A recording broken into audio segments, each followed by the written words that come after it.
Sessiz gecelerde adını dedim, dualarımda seni istedim.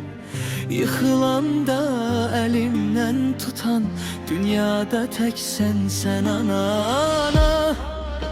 Sen benim yüreğimsen, karanlıkta ışığımsan. Ben ne kadar büyüsem de sen yine de dayağımsan. Sen benim yüreğimsen, karanlıkta ışığımsan.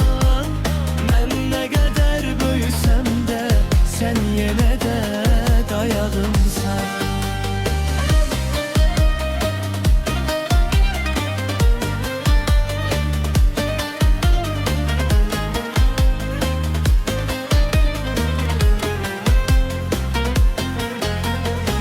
Gözlerinde gördüm sevgini, sözlerinde duydum yüreğini.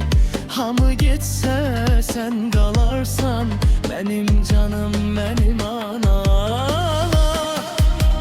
Sen benim yüreğimsen, karanlıkta ışığımsan. Ben ne kadar büyüsem de sen yine de dayağımsan.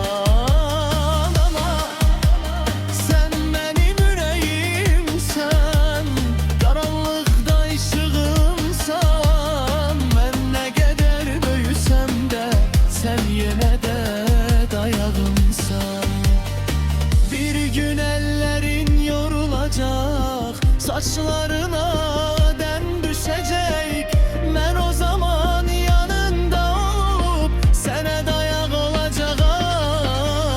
Ana canım anam benim, sen dünyamın sebebisin.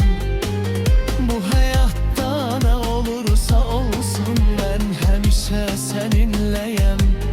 Bir sen ana bazen demirem içimde kalır, gülürem hamıya derdim yüreğimde kalır. Sen yanımda olanda korkmuram hiç neden. Sen benim meleğimsen, yorulmam senin için hiç neden.